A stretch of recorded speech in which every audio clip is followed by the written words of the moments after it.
Hi everyone and welcome once again to Southside Dodge Rebels this week. It's been a tough stretch for the club. The losing streak has now hit 5 games, including back-to-back home ice losses here at the NMAC Centrium last weekend. We've got plenty of highlights for you, starting with Friday night and another matchup versus the Lethbridge Hurricanes. The Rebels were looking to rebound in this one after a disappointing 4-3 shootout loss 1 week earlier in Lethbridge. Hurricanes get the first good scoring chance. Landon Ozlansky's point shot is knocked down in front. Sam McKechnie finds it and gets the shot away, but Patrick Bartosak shuts the door. Lethbridge does strike first on a power play. McCoy Urkamp slides it over to Brody Sutter.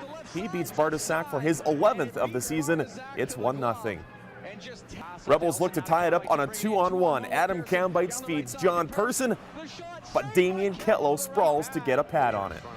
Matthew Pufall throws it on net. Turner Elson gets a couple of whacks but can't put it home. It remains 1-0 Lethbridge. Philip Toque comes in all alone and is stopped by Bartosak, but the Canes follow up on the rebound, and eventually Cam Braze knocks home his 8th of the season, making it 2-0 midway through the first. Brooks Maxwell and Tyson Ness create a good scoring chance here, but can't convert. Person and Colton Mayer work the give and go. The puck sits loose before Mayer finds it and slides it home for his 6th of the season. The power play goal cuts the Rebels' deficit to 2-1 heading into the third period. But the final frame would be all Hurricanes. They dig the puck out for Braze, who fires home his 2nd of the night through Bartosak, making it 3-1. And just over a minute later, Lethbridge goes up 4-1 when from below the goal line, Jay Merkley puts it on net. It goes in off of Bartosak, and that would be it for the Czech goalie on the night as Bolton Pouliot takes over. Some rough stuff behind the Lethbridge net as Turner Elson drills Urkamps into the boards from behind. Urkamps gets up and goes at it with Elson. It's one of 6 fights that took place during this game. You can see them all on our website, and we'll talk more about that hit itself in a moment. Hurricanes add one more to the score sheet in this one. Cam Braze shoots and Nick Buonasisi cashes in on the rebound.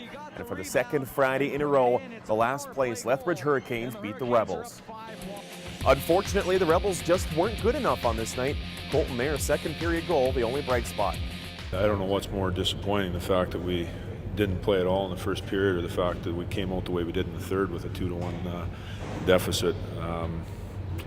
I just thought, at times we were okay through the 2nd period. We played a little bit in there, but and got ourselves back in the game with the goal. It should have given us some life, but I mean, nowhere near good enough. We didn't stick to our game plan whatsoever. We're missing a couple guys on the back end with Dumba and Brayco out, and we talked about keeping it simple at the beginning of the game, moving pucks out of our zone, and I thought we did an awful job on our back end tonight. We were soft in our own end of the rink. We had defensemen caught up the ice looking like they wanted to be forwards. We turned a lot of pucks over in our own zone unnecessarily, and our forward group wasn't much better. We didn't finish any checks. We didn't make it a tough night on them like we wanted to, and at the end of the day, the result kind of dictated the way we played. What hurts the Rebels even worse than the loss on the scoreboard is the loss of their captain. Adam Cambites suffered a hand injury during his fight with Russell Maxwell. Cambites will miss the next 4 to 6 weeks. One night later, the Rebels would hit home ice yet again. For the first time this season, they were taking on their arch rivals. I know guys are out of the lineup. Yeah, they're missing 2/3 of the top line, but so what? There should be a great effort. Net by Gerberbeck, goes off the stick to Conan, over to Bedtower, one-timer, saved by Bartosak. Penalty, we're 5 minutes into a scoreless first. Getting it out as Robinson comes down the right wing. He's got Ness with him, 2-on-1. Robinson shoots, score!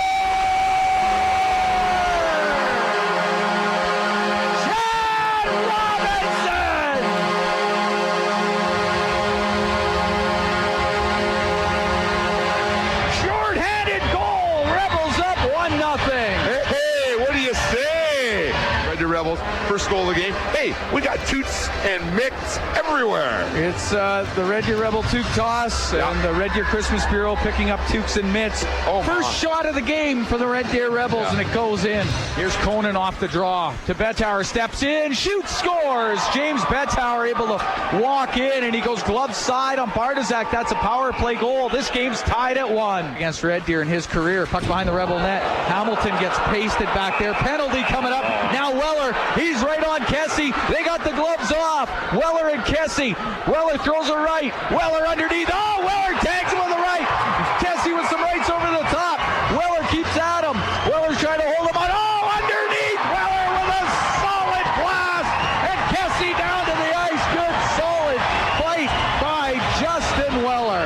wing. Dishes it to Hamilton. Their shot saved by Buns. Bettauer over to Conan, left point. Snaps his shot, doesn't get through. Hit Gerberback off the backside, scores. That puck got bounced in as it went in off the backside, and it is a 2-1 Medicine Tiger lead. Gets it on the right side. Shakaric to Edom right in front of the net, and Hart scores. Jaden Hart on the left wing side, a power play goal, and it's a 3-1 Tiger lead. Lear then run over by Petrovic, and now just looks at Gerberback. Let's go, and they got the gloves off. Cole Gerberback and Alex Petrovic. Petrovic throws a left, waiting for this one to bust open, and now Petrovic just wrestles Gerberback to the ice. So across to Conan on the left, into the middle to Jensen. He'll wait, then snap a shot. Bartizak made the save. Trick to the top of the circle, to the blue line in the middle. Basilius' a shot, tipped save made by Bartizak with a right pad. That was a good stop by Patrick Bartizak. Shoot it, gives it to Dumba, left point, to the middle. Petrovic, left side. Dumba, he'll shoot it. Pad save made by Buns. The rebound, Buns trying to cover it up. Mayer with a good chance. Buns with a left pad save against Brado, and it goes in front of the net. Burr will shoot it. Save by Buns. Rebound. Oh, what a save by Buns over Robinson. Over to the left wing side. One penalty over. It's now 5-on-4. A pass in front of the net. Mieta shot saved by Buns. The rebound on the right side, and to the point. McKay, his shot saved by Bartizak. Rebound. Bartizak stopped that, and he covers it up. And an empty net for Edom as he comes down the left wing, and Emerson Edom puts it in the empty net, and Edom will get his 27th of the year, and the Tigers are up 4-1. The Rebels' effort in this one much better than a night earlier versus Lethbridge. Unfortunately, the results were the same for the third game in a row. The Rebels scored just one goal. It was a tough game to evaluate. I thought, obviously we're missing some key guys, and some young players got a lot of minutes tonight. We got down in numbers there through the game, and there were a lot of special teams, most special teams we've seen in a game this year. I thought our penalty kill did a pretty good job for the most part. We were missing a couple of our top guys there. Cam Bites and Elson out of the game, Barreco, and then the first penalty kill we had Dumba, Petrovic, Cowan, and Ness all in the box. So we were relying on some young kids to do a good job. I thought Maxwell did a real good job on the 5-on-3 for us against, which surprised everybody. I wasn't aware that it was a 5-on-3 until the puck dropped, so a bit of a miscommunication there on the part of the officials, I felt. I thought given the guys we were missing, I thought a lot of young guys played real hard. But as you saw, Chad Robinson's goal versus the Tigers was a special one, as it brought down hundreds of toques in support of the Red Deer Christmas Bureau on the annual 106.7 The Drive Toque Toss night. A big thank you to all Rebels fans who took part.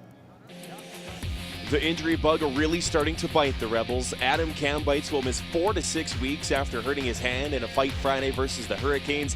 Aaron Borrego and Dalton Seawalk both day-to-day with upper body injuries. John Person and Joel Hamilton both left early on Saturday but are expected back.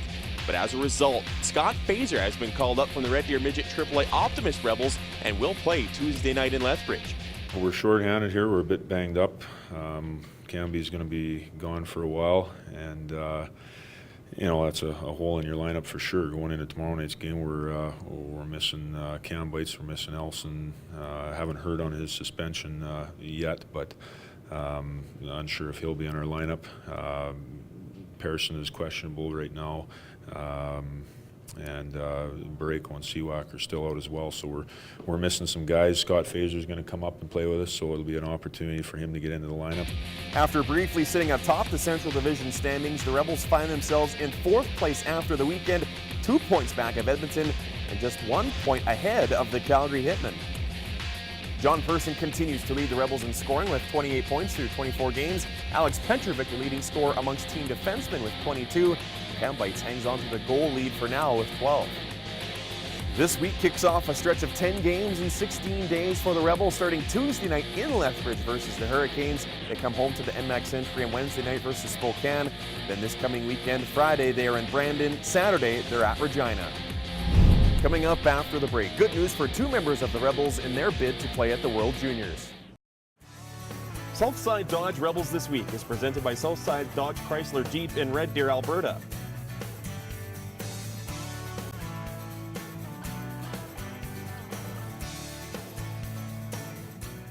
Kind of found out last night, told to keep quiet, and then this morning, everyone finding out the news is a really big day for me, and I'm very excited. Welcome back to the show. Some great news Monday morning for a pair of Red Deer Rebels. Both Alex Petrovic and Matthew Dumba were named to the 41-man shortlist for Hockey Canada's tryout camp for the upcoming World Junior Hockey Championships.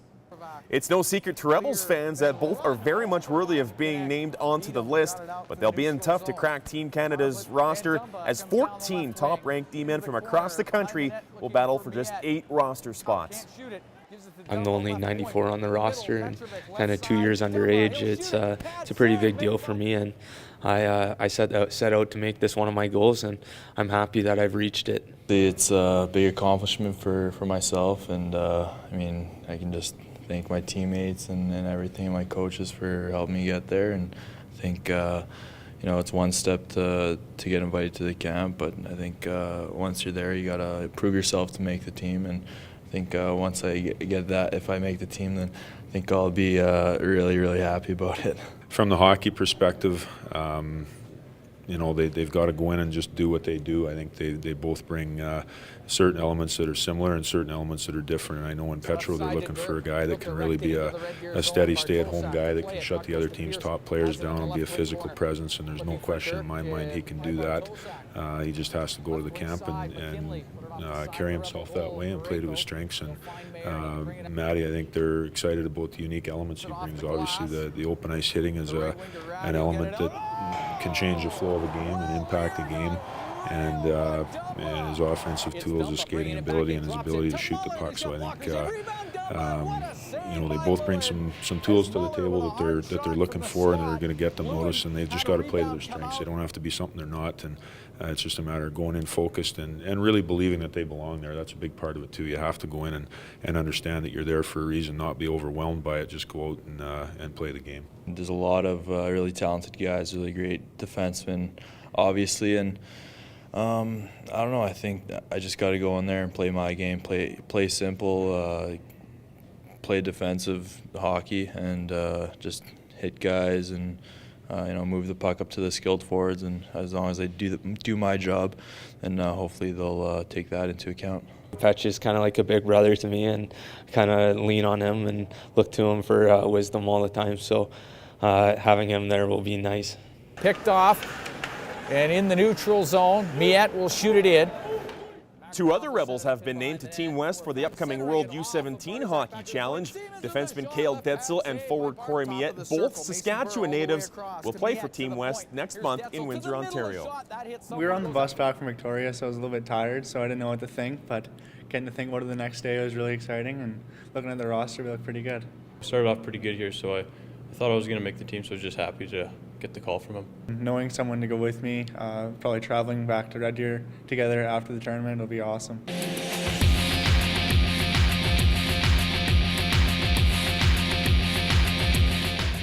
That about does it for this week's episode. We'll see you again next time.